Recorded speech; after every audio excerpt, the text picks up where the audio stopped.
right, hey, we're here again live with it's Coach Brad, live with Coach Brad, episode 7. We're here with the GOAT, the legend himself, my personal friend, which needs no introduction. I'll let him, say who he is and introduce himself, and then we'll get right into this episode. So, the floor is yours. Hey, Coach Brad, I'm not the GOAT. I'm the lamb, if anything. No way. Lamb. No. My name is Dan Maehlman. I'm the head boys basketball coach at Jonesboro High School. Entering my 21st year as the head boys coach. I'm also the athletic director, which I've been for 15 years. And, sounds like GOAT status to me. I don't know. Sounds like it might be a little crazy, to be honest, to be around this long.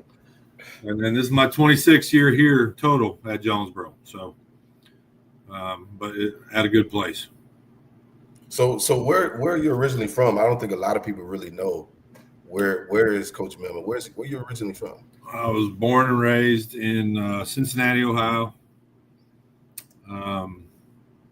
Grew up going through the Catholic school system, all boys school, never saw a girl, kindergarten all the way through senior, which was good for me. I attended Archbishop Moeller High School, Cincinnati, Ohio. Jerry Faust, the legendary football coach, was there. It was a big, huge football school when I was there. Basketball was not very good. Baseball was good. I went to school with Ken Griffey Jr. and the Larkins, Buddy Bell, all his sons. I played basketball with all of them. But we kind of turned the program around there, and then I ended up moving from Cincinnati. I got a basketball scholarship after I gave up football and baseball, which was probably one of the dumbest things I ever did. Yeah, I can relate. Football. I should have stuck with that, but I thought I was going to be the next Larry Bird, so I followed my basketball dreams.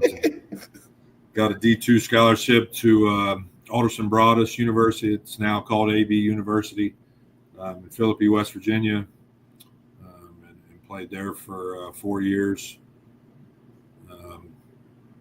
And then got my master's, and then thought I was going to coach college basketball. That was my dream, and then got married to my first wife, which we won't talk about that, and then ended up in Georgia. Been here ever since. No, that's what's up. That's what's up. So when you've had tremendous success with a lot of different players at Jonesboro, and you've been a pillar in the community in the South Metro Atlanta or the South Side of the South Atlanta area. Like, how has that experience been for you? And like over your years, like what was that process? Like give some insight about some of that stuff. Well, really, the biggest piece of that to me is I knew at an early age that I was going to be a high school coach. Like I said, I wanted to coach college, but I was raised without a dad. He wasn't there from I think my second grade on. My parents got divorced, and then I had male coaches, whether it was baseball, football, basketball, from all the way going through middle school, all the way to high school, and then even to college, and still talk to my high school coach to this day and my college coach to this day because they were so instrumental in my life. So I knew that I wanted to be that, knowing I wasn't going to make a lot of money. I knew that I wanted to influence kids' lives in that manner from an early age. And I knew I wasn't going to become rich by it, but it's almost like I felt like God intended me to do what I'm doing. That's what's up. So when we talk about players, right, we talk about Jonesboro, right? So give a little bit of history, because you had some players, you know what I mean, over the years. So give some insight of some of the guys that you had, because you had them at every level. You got pros, you had All-Americans, you had them all. You know what I'm saying? So kind of just give some insight on some of the guys or some of the players over your history. Just know about the Jonesboro culture. Yeah, I've been blessed with some unbelievable athletes here in the time that I've been, even as an assistant. That's going back. I became the head coach in 2005. We had the Douglas brothers that played here. Tony was a first-round draft pick, played 10 or 11 years in the NBA, still playing in China. His brother went to the Falcons. You know, there was a ton of other guys in that group that kind of started the foundation. Right. You know, we had a Kenyari Addison and Daryl Copeland and Daryl Robertson and Carlton Bailey and Brent Ragsdale. I mean, it was loaded with athletes. But there was really only 2 basketball players. The rest were football guys. Mm-hmm. And then it just kind of went from there, because when I first came to Jonesboro, everybody scheduled us, because they knew that was going to be a dub. Yeah, you're right. Some of our kids were scared to go into certain areas of Atlanta. They're like, "Coach, we don't want." And I was like, "What are we talking about?" But we've changed that through the kids that started to come to school here, and it started in 03, 04, and ever since then, you know, the kids that have came through, you know, like you said, we've had, you know, the first McDonald's All-American played at Jonesboro High School all 4 years. Could have went anywhere in the country, right? And he chose to come to Jonesboro. We were able to win 2 state championships with him here, not solely because of him, but he was the piece that kind of took us over the hump. Right. Because we had really good players that were going to Georgia State and Georgia Tech and, you know, Nebraska, Winthrop, and even smaller schools. I think we've had a total of 60-some kids as in my head coaching the 21 years that have gone on full rides to play basketball. And I think we've had about 8 or 9 pros, 2 in the NBA, you know, with MJ going kind of off and on, and then a bunch that are playing overseas now and have played overseas in the past. And everybody's kind of had their different paths, but, you know, I've been blessed. Everybody, you know, says you're the GOAT, or, you know, you ain't the GOAT unless like you got to have some things, you know, to feed the GOAT. Yeah, for sure. Like if I'm not fed by good players, it don't mean nothing. I'm just a normal GOAT. Yeah, no, I get it. I've been blessed with, and if I don't have those players and those athletes and good kids, like high character kids, you know, our program wouldn't be where it is today. Right. Got you. Yeah. So when we talk about, we say the culture, right? We say the culture of Jonesboro High School. Like, we already know, like, I mean, and we talk about this all the time. We just talking online. You know what I mean? So we talk about how the MJ Walker effect was. We talk about the Tony Douglas effect. We talk about, you know, even your I can't think of his name right now, James White, those guys, you know what I'm saying? Like, you look at all these different people, like, so what, like, when people see Jonesboro, like what is the culture of Jonesboro? Like, what is it a day-to-day? What does that look like as far as, you know, just from that standpoint? You know, looking back at all those guys that went on, like the MJs and James, you know, it's not really just all about the ones that went really big right out of high school. It even is about the ones that went to small schools and had a different path and still accomplished their goals. But it's also about the ones that might not have played a lot, but they brought that mentality that we've instilled in them from the 9th grade, that we're a family. We're going to do things the right way. Your coach is going to care about you 100% on and off the court. It's not just about winning basketball games, but like, I'm going to treat every single one of you like you're my own. So I'm going to discipline you like you're my own. And I'm also going to praise you like you're my own. So we kind of built that culture of, we're going to work our asses off every single day. It's not just the 6-month season. It's 24/7, 365. We're all going to be on the same page. We're going to support each other through good and bad. We're not going to give up on each other. And really the biggest thing is love and care. Like, you know, these kids understand that, you know, and everybody looks at me being the white guy coaching all black kids and the slave driver, man, this guy's crazy. What the hell's wrong with this guy? Like, how can And my kids, you would ask every single one of them from the day I started, like, he's the best dude ever. So, and we've talked about this before, you know, people looking in on the outside, they don't understand. They see me yelling and screaming on the sidelines, but they don't understand the other, you know, 22 hours of the day where I spent helping or doing with these kids, or, you know, the giving them something to eat, or helping them in their classes, or helping them at home, whatever it may be. So I think the biggest culture thing for Jonesboro is we've really built a family where the kids, and I think parents too on the outside, know and want to be a part of it because it's hard to replicate. Right. Yeah, it is. It is. Now another question, kind of to kind of piggyback off of culture. Like one thing about that area over there, that community, the Jonesboro community is first of all, it's tight knit. It's not big, but the thing is, like, it's very resourceful.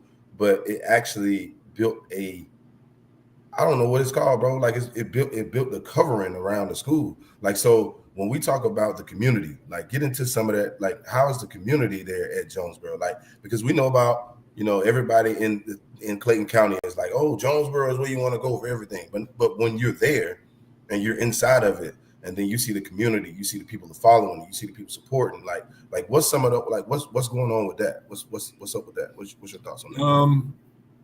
I think the relationship we have with the community has a lot to do with, I think, the way we approach and go out and make sure that we're in our community. Like, you're just not sitting here asking the community, hey, we need your support, we need your money, we need this, we need that. We go out and, I mean, when you look at it, there's a lot of people. I mean, I've been in the state of Georgia for 26 years now. It seems like everybody graduated from Jonesboro or Forest Park. I don't care where you go. You meet them all over the world. Yeah. Like, oh yeah, I'm from Georgia. I graduated from Jonesboro, Forest Park. Like, and they're very loyal to their schools. Right. So I think one of the biggest things is us getting out in the community, like, Chick-fil-A's and sports cafes, just the different people bringing alumni back. And I know back in the day, Jonesboro High School athletically was not very good. Not at all. Not at all. In all sports. It was a good academic school, but athletically, everybody wanted to play Jonesboro. Now, especially football and basketball, we have this brand new school, brand new facilities. It's completely changed. Like back in the day, I wouldn't say when I first got here, I didn't know nobody in the community. Like, they didn't, nobody really, like, you wouldn't go to a football game and there wouldn't be 600, 700, 8,000 people on our side watching the game. There'd be about 24. Right. Come to a Jonesboro basketball game, there'd be about 48 people in the stands. And now it just seems like everyone has taken pride from the community in the school. And it's not just athletically. I mean, the other things that go on the school, academically, we're still the best. You have the band that's like traveling the world. Yeah, they travel mock the world. trial team. Like, it's so, and those people are coming to support athletics, where even athletics is supporting those fine arts type things too. So, it's that family atmosphere again. I go back and talk about, like, even the alumni. We have alumni coming back to our games from, I think the latest has been 1970, 72. Oh, wow. Yeah. And they come, and we got to help some of them get in the stadiums, but they want to be there and they love it. You know what I mean? Like, the atmosphere, like you said, the culture, the atmosphere of what everything comes together with the band and everything. It's unmatchable. Yeah, I can attest to that, man. Because, like, one thing that I really like, and I really love, to be honest with you, with Jonesboro, is the community. I mean, of course, with me being from Clayton County, I kind of understand that everybody is loyal to who they're loyal to. You know what I'm saying? As far as community-based stuff. But home game environment, I've been to a lot of different home games in different sides of the state of Georgia. I haven't seen, from a home game perspective, that much energy with the community involved. Just everything that comes with it. Like, when you come to a Jonesboro home basketball game, and you feel you can walk in there and you can feel the energy in there. You know what I'm saying? And then with the crowd, with the, like, you got a lot of committed students that are involved with sports and athletics, and you can see the different sports support each other. Like, you don't find that everywhere at that level. Like, it's a high level. So coming in there, that's really like a plus. From a Jonesboro perspective, when you walking in, you got your band playing, you got your students here, you got your parents here, and it's just you can feel it. Like you can feel the energy when you walk in there from everybody's there. And it's not, I mean, you have other fans that are there, but you have way more fans that support Jonesboro basketball there than you do anything else. So that's a test. That's an attest to you and all the hard work you did over the years. Like, you can look at the Jonesboro program and it's, you can say that it went down, you know what I mean? And my level of went down, meaning that the stardom of it, you know what I mean? Like not necessarily going down, but I mean, you guys just went to the Final Four last year, if I ain't mistaken. The year before that, what was it, Elite Eight? Yeah. Yeah, and the year before that, what was it? Final Four again. You see what I mean? So like, but when you talk about that, like at the Jonesboro level, that's going down for that level. That's not down, but it's just down for that level because it's used to being at the state championship game. Like that's the goal. You know what I mean? And so, like, man, that environment is something different. It's something different. And then you keep getting a new group of kids in every year. Because I know we talk on the phone. It's like, man, I don't know if I'm gonna do it again. I don't know. But then you get another good ass group, and then it's like it make you rethink it a little bit because you can see the potential. You know what I mean? Growing, year in and year out. So, kind of leading to the next question would be when you look at this group of guys that you have, right? And you look at this, like the talent level of where it's going. Because I personally feel like this is probably this year's team with you adding the athletes from football as usual, but then now adding in more basketball players. And of course we know this is early. We don't know what it's going to shape out to be, but with it being so early, like where does this group, like what do they stack up at as far as with all of the other teams that you've seen? Is this a different style? Is it a higher level? Is it like something where it's like, damn, I think we got a chance? Like for you, like where does it stack up at with all your other groups that you've had around this time? The dynamic of this year's group is a little bit different than maybe anything I've ever had, period, because we do have the 3 or 4 football players. Mm-hmm. And then of course the 2 of them are 5-star football players. Just not any football. To the University of Miami. Like there's some dogs, yeah. So I love that part of them. And then the other one will be probably a 4-star. He hasn't committed anywhere. And then the other one's a young kid. And then you look back at the other group. Usually I'm really football elated. Like there's about 7 or 8 they're playing football. Right. Now I have a sophomore class. My junior class is kind of debilitate, like they've gone. I don't know where they went, but my sophomore class has got about 10 deep. Yeah. Of all dudes that can hoop. Mm-hmm. So bringing in, and this summer playing at Lake Point, we were able to kind of combine that for the first time without any practice, and went down and played in some heat against some serious competition. Like I was like kind of, I don't get nervous, but I was like, oh God, I just hope we can keep it close. Mm-hmm. Going against Woodward and Newton and North, the big boys, Cedar Grove, like all 4. I was like, yeah. And with those sophomore kids, I was like, well, we're about to see like what they can do, and they showed me that they're capable of competing against some really good talent. And we didn't really have a whole lot of chemistry. So with that group, and then you also have the Simeon Watson kid coming in, which will be a rising 9th grader who's pretty highly ranked or whatever. I don't get into the rankings, but as far as an 8th grader, 6'7" or 6'6" guard, to add to the mix, it's gonna be interesting. Like, I could care less what their age level is or grade level is. They're all going to get an opportunity to show me, are you ready for the heat or not? Because our schedule is not going to be weak, and it never is. Yeah. So I'm looking forward to it because we got some basketball kids, and to me that's kind of the piece for me, is to have a basketball. You got to have a little bit of basketball IQ. Like back in the day, MJ got inserted to a ton of athletes. Right. We were able to get over the Final Four, get to there, and win a couple state championships. Right, and you got up nationally ranked. Then I don't remember how far up, but I mean you got up there pretty we were close. Yeah, we ended up finishing 9th. Yeah. We're close to being. I don't remember people reaching out about whatever the Dick's National. They said we missed it by a couple votes or something. There's a team from North Carolina, which would have been cool to do. Which is crazy to think you could even get to that, get nationally ranked. But this group right here, I think, has a shot to, over the next 3-4 years, to really make some noise. What do I think we can do this year? I don't know. It's still early. It's still early. It's still early, but we don't. By the time February hits, I think as long as everybody stays healthy and everybody's good, I think we'll have a chance to make a decent run. Yeah. So the kid you talked about, the young kid Simeon. I haven't. I mean, in this area, MJ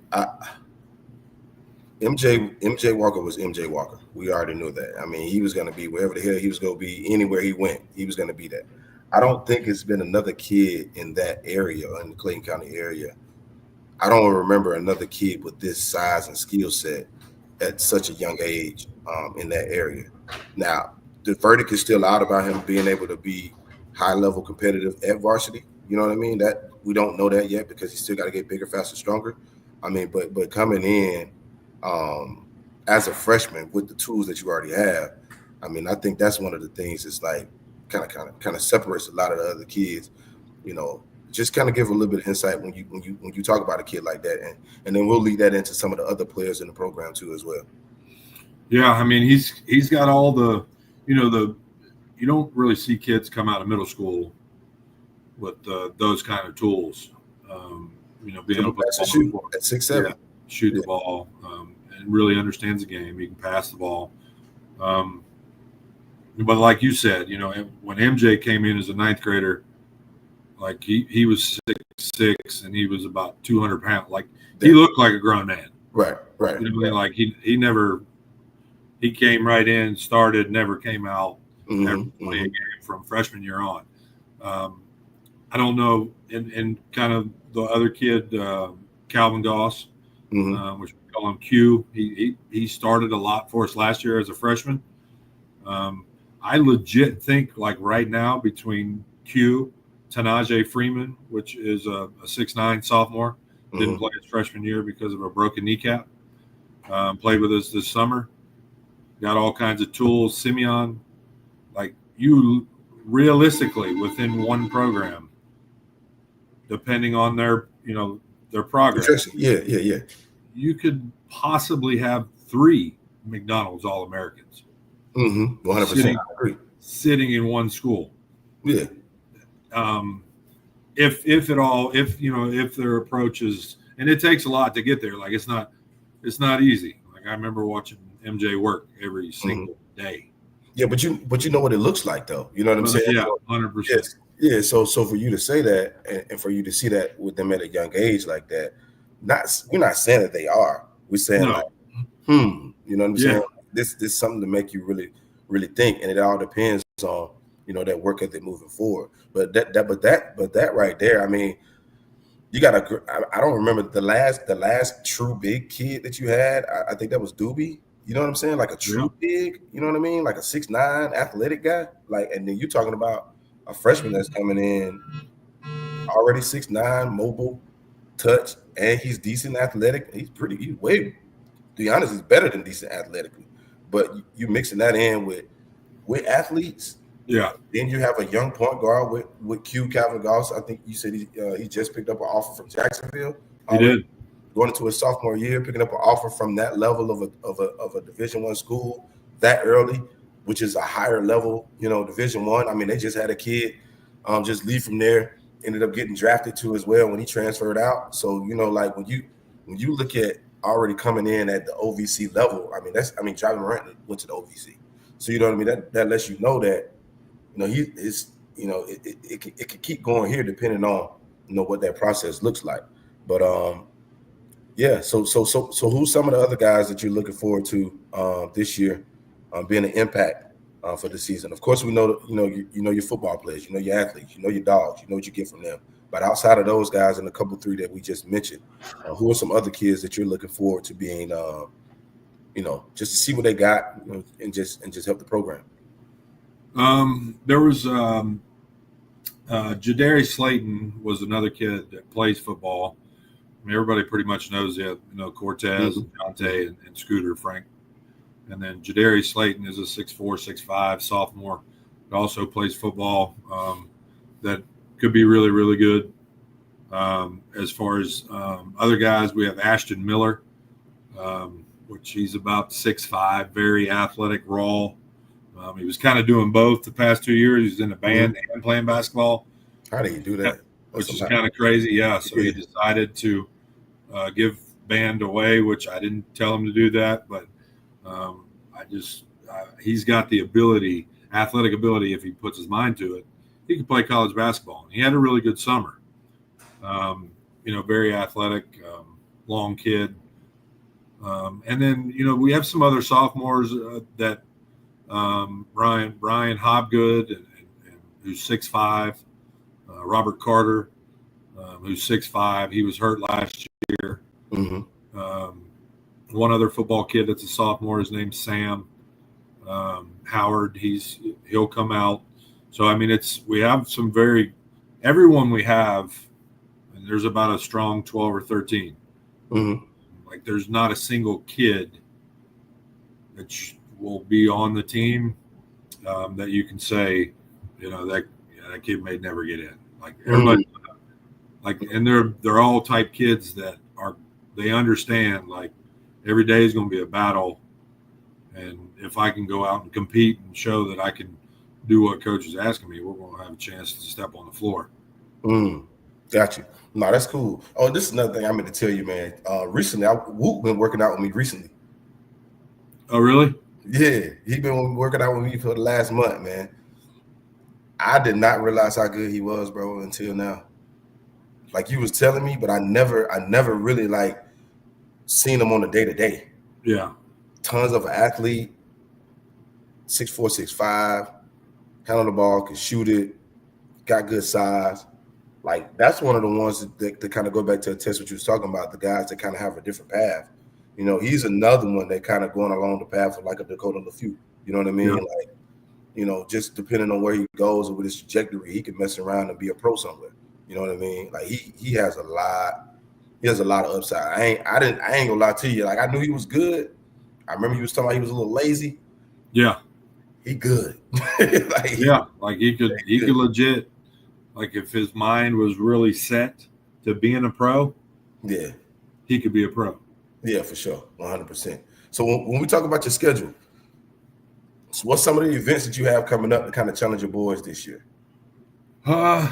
We have it'll be pretty heated. We've been invited to. We went last year to Jasper, Alabama. It was a classic that we've been invited to for the first time. Went down there and played two of the best teams out of Alabama, Coleman and Enterprise. Okay, Enterprise, yeah. It was good, and we went down there and won both games, and it was a weird dynamic because it was I don't know if we were in a redneck area.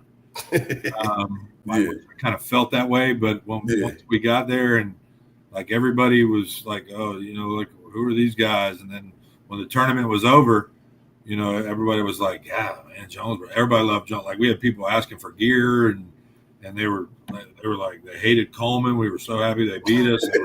Right. Just take us out to dinner. It was awesome. So we got invited back.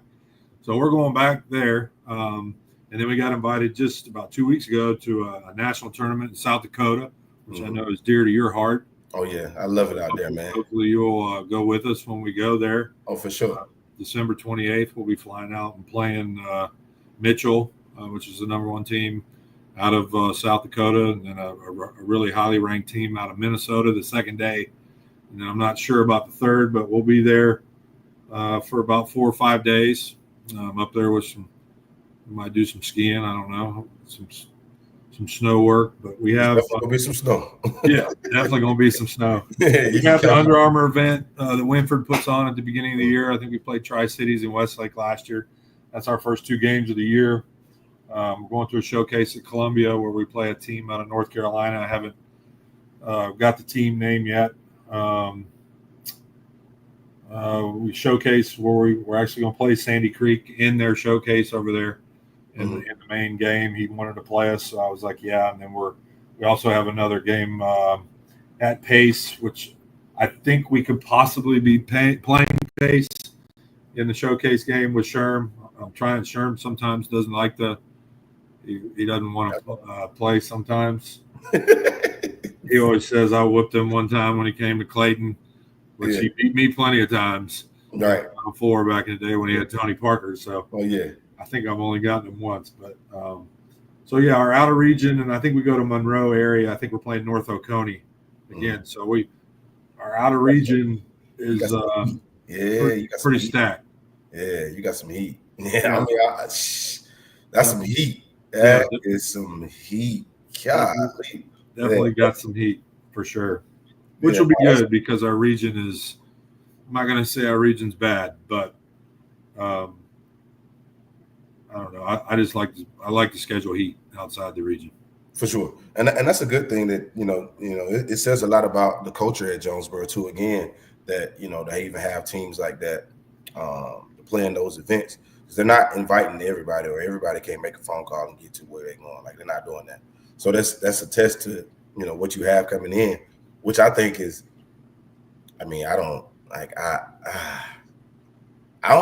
know what this team stack up with everybody. I mean, because it's so uncertain right now, but they sure got to make it to being one of the best ones. You know what I'm saying? Like, and then you got to blend the skill and size, which is rare for a Jonesboro team. It almost makes me nervous a little bit. Like I'm gonna have to get used to it because I'm used to a bunch of between 6 foot and 6'4" guys. And now I got dudes that are looking down at me, and I'm like, shit. Yeah. You usually want looking down at everybody. Like goddamn. I might have to figure out how to use these big dudes. Might have to have a little philosophy change. As far as some things that we run. And that got to be fun for you as a coach, man, because oftentimes, all the time, man, we want to challenge the players. But sometimes we got to challenge ourselves, you know what I mean, to figure out, you know what I mean, what keep us going. Because sometimes, I mean, I ain't gonna lie, man, you can get bored with this. Like, to be honest with you, you know what I'm saying? Like, you can get bored fast. So, like, to have a group like that and then so young, that's a good challenge for you just to figure out how we're gonna do this, not just for this year, but for the next 4 to 5 years. You know what I'm saying? So, and that's almost. That's a rebranding if you think about it. You know what I mean? If you think about longevity, you know what I mean? That's a rebranding situation because, the name stands for itself, but now the new identity could be something totally different, depending on, what it is structure-wise that you choose to do. When we talk about the Metro Atlanta Fall Shootout, right? First of all, we already know you don't even do – you and Fall is not – Never. This is my first one ever. You're at the golf course with, you doing something totally different. You know what I mean? Yeah. So like, with first of all, I appreciate you for being a part of it. You know what I mean? But like, what was one of the things where a couple of the things where it was like, okay, yeah, let's try this out this year. Well, I mean, probably the first and foremost is my relationship with you. 100%. That had a lot to do with it because I was not going to. Even though people have told me a million times, oh, you need to play in the fall, you need to do this. I just, because of the relationship we have, I decided I'm gonna go ahead and do it because I know you do really good events. It's going to be well structured and it's going to be ran the right way, and I trust you. Right. But as far as the fall league, I mean, it's going to open up a lot of doors to. Of course, I get nervous about people getting hurt. But as we all do. Yeah, but as far as opening the doors to be able to, for however many, I think it's 6 or 7 games that we'll be playing, to be able to see those kids before the season even starts, see what they can do, see how they gel, see, some of the young guys that might have to work a little bit harder when the football guys come out to kind of find their space. I can get a better understanding of what they're about and what they can do right now. And then also playing in this with the type of teams that you have that are in it. It's not like you're going to be going against a scrub, to where some of them kids could just go out and Right, do right, whatever. right, Like you're going to have to compete, and you're going to right. have to play basketball the right way, which is what I really like about it. Like, and I think that's probably another thing that intrigued me. Like when you told me the teams that were playing in it, not saying that the teams that are not on the top Yeah, for tier sure, for are sure. I'm not downgrading them, but when you told me who was playing it, I was like, yeah, it's kind of a no brainer, because you're going to be in the heat every Saturday playing somebody that's really, really good, with some really good players, and being coached really good. Right, So, right. yeah, I think it's a win-win for not just our team, but all the teams that are going to participate in it. Mr. Holder, that's J.R. Holder's dad. Dang, I haven't seen him forever. Yeah, yeah. No, I'll make sure I send you the information. But yeah, he's doing all right, man. JR actually is training with the program now, bro. So he Is he? finished. Yep, he retired playing, and now he's giving back to the community, man. He's a philanthropist. Just think if JR would have came to Jonesboro. Yeah, I know, I used to tell his I dad know, all the time. But, I know. We had those talks. can't win them all. Can't win them all, right? Can't win them But all. no, that's I still love him. He's Clayco. oh yeah, for sure, 100%. No, it's I think another thing too, man, is that it's not, and it's nothing against other fall things going on the south side of town. It's nothing again. I don't have anything. I support anything that anybody's doing, and if you know me, you know that. You know what I'm saying?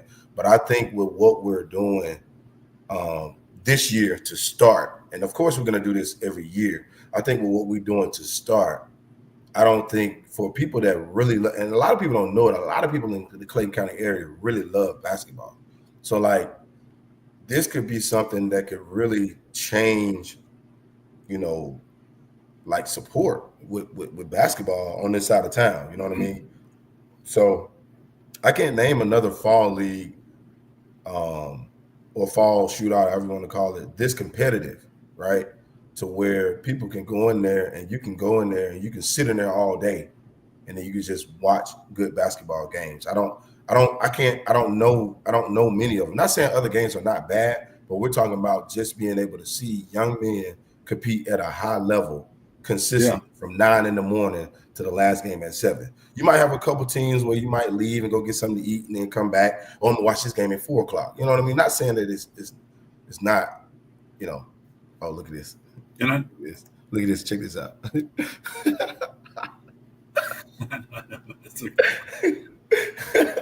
oh god. Yeah, what you was going to say? I don't remember. You don't remember? No, but I don't know any, man. But definitely I appreciate you, bro, for like our relationship is gonna go past this live stream. I ain't tripping on that. But I appreciate you for everything that you did, man, because you opened up the doors for me, you know what I mean, when other people didn't, for real. You know what I'm saying? And I'm appreciative of it. And I want to keep that door open, but like to have your support back, you know what I'm saying, that means a ton. And you know what I'm saying? So like I'm looking forward to the event.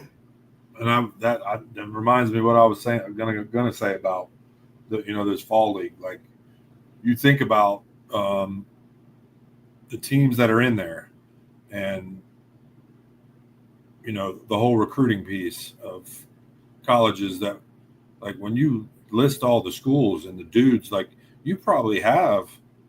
I don't know. I didn't see the final list, but there's probably 30 to 40 college basketball players in that high school list. And it's a lot. Some very high, all the way to what I mean. Like it's when you think about it, it's and with the media and the stuff that you'll do and the different outlets, like it's a win-win situation for the kids too, and the South Side. Yeah, for sure. I wish we could get that security piece figured out to where we could do it over here at the Taj Mahal. Taj Mahal, right? Yeah, I know. Yeah, man. That's what everybody calls it. I don't. Yeah, the we gotta figure it out, man. I invited Townsend to come. That's all right. We're gonna figure out a way to get it into the. If we can't get it at an individual school, we're gonna find a way to get it into the convocation center. 100%. You know what I 100%. mean? Yeah, yeah. Like, And I got some I ideas don't with think that. the red tape might not be it because of Townsend and Shiflett. You know Mm-hmm. what I mean? And that's their gig, and you got more red tape to deal and principles and those type things. 100%. I think Yeah, that's a doable. yeah, I think so All too. over.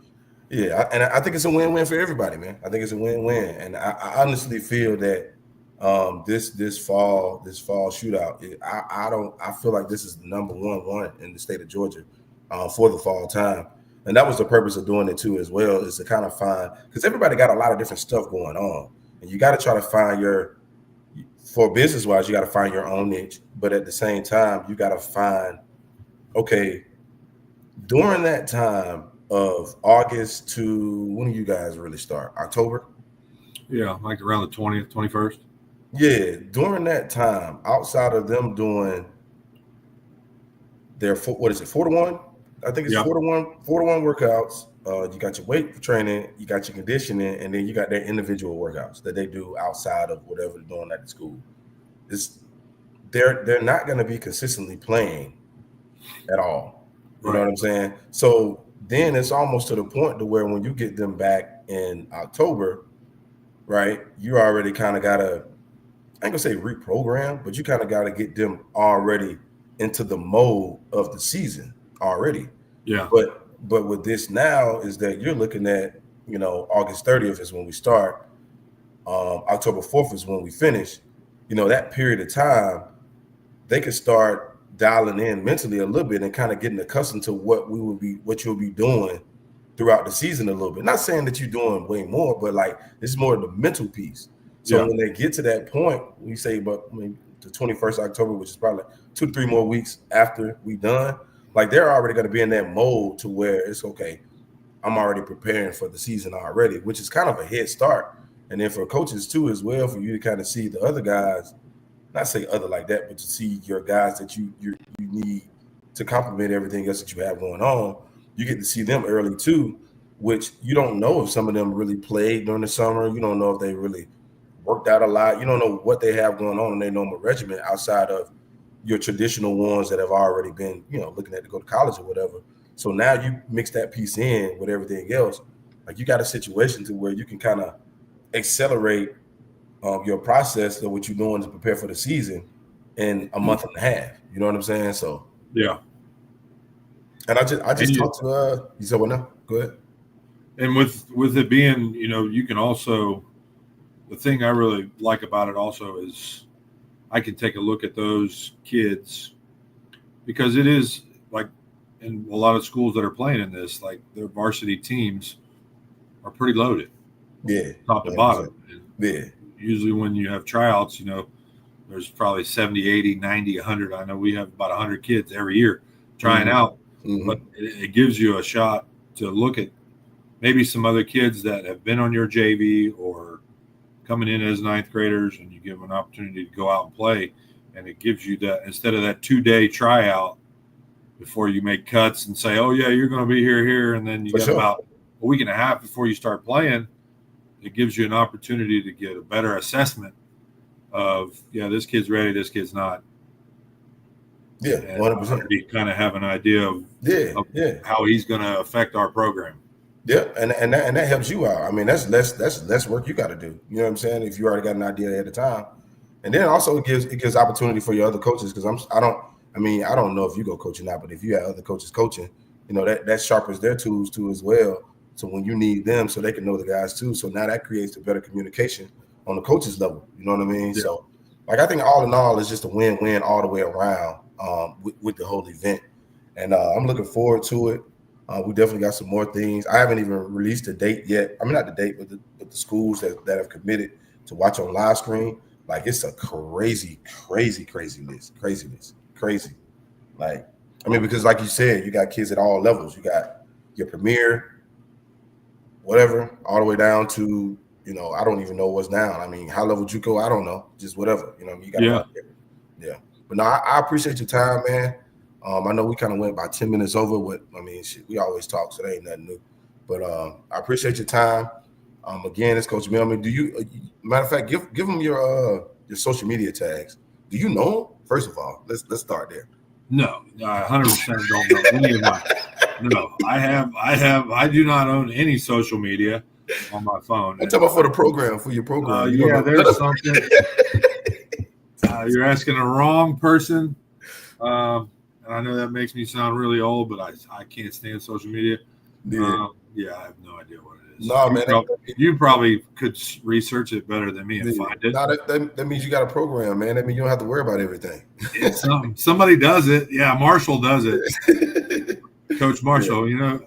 Yeah. He's. I asked Marshall to go from that point, man. But no, I appreciate your time, and definitely it's all love here, and I support what you got going on, man. I'm looking forward to a great season, and this concludes episode 7.